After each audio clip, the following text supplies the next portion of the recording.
Kaya pala hindi dumarating ang mga padalang balikbayan box ng maraming OFW ay sinusubasta pala ito at dinideklarang abandonado.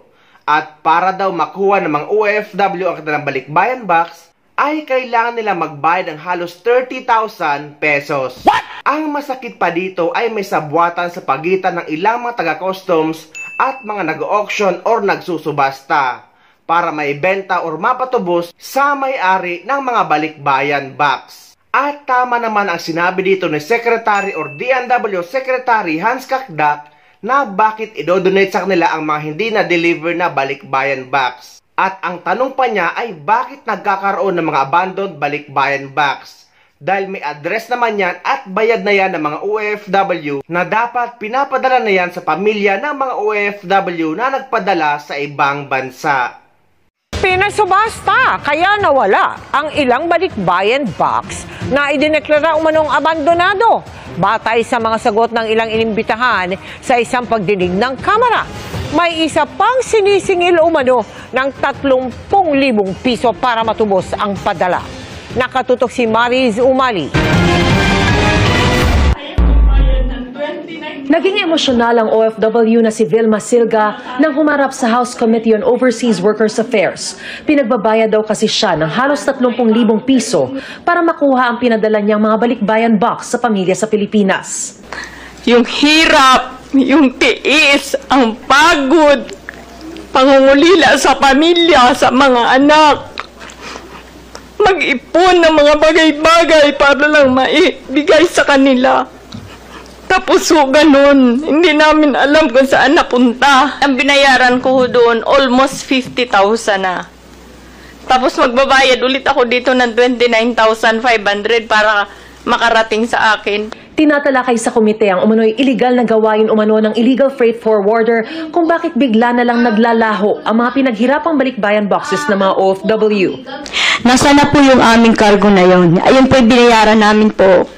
Bago po kinuha sa amin ni Elmer, bayad po yun hanggang sa pinto ng bahay namin. Lumalabas na sinasabing nawawalang balikbayan boxes, idinideklarang abandonado at pinapa-auction sa mga local freight forwarder. Pagkatapos, pinagbabayad ang mga OFW para lang mabawi ang kanilang balikbayan box. Kailangan pang magbayad doon sa kay Monique.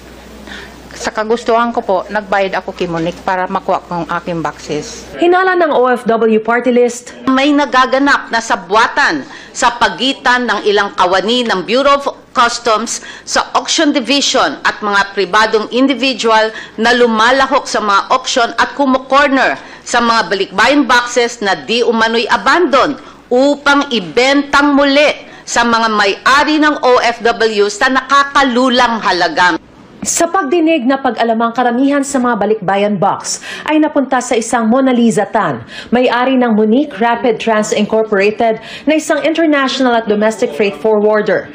Giit ni Tan, tinulungan lang niya ang kaibigang OFW na di matubos ang balikbayan box, kaya raw siya sumali sa pagsusubasta. Nung nag-auction kayo, alam mo ba na konti na balikbayan boxes ang laman ng mga boxes na to? Yes po. Paano mo nalamang balikbayan boxes? Sinabi pa lang kanina ni Assistant Commissioner na these are unlabeled, declared as cargo. Sino ang nagsabi sa'yo na balikbayan boxes siya? Actually po, yung friend ko nga po, nag-forward po ng BL na yung cargo niya is nandun sa container na yon, and nilapit ko din po yon with Ma'am Dali, how to help my friends po. Diretsuhin ko na. Ibig sabihin may inside information si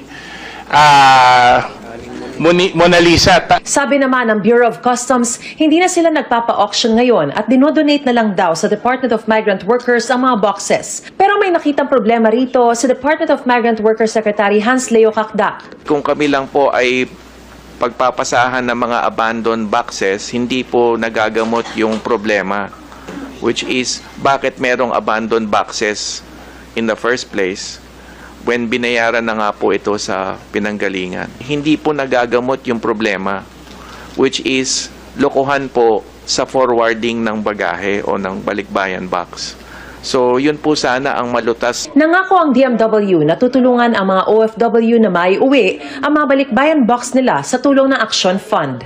Bago magtapos ang pagdinig, nagmosyon na bumuo ng Technical Working Group kabilang ang DMW, BOC, DTI, BOI, DOTR, OWA at industry stakeholders para pag-aralan ang lahat ng issue na lumabas sa pagdinig at masolusyonan na rin ang problema. Dapat may magpatupad ng batas na kapag hindi dumating sa pamilya ng OFW ang balikbayan box na pinadala nila, ay dapat bayaran ito ng cargo shipping company kung magkano ang halaga nito at yung binayad niya as shipping fee.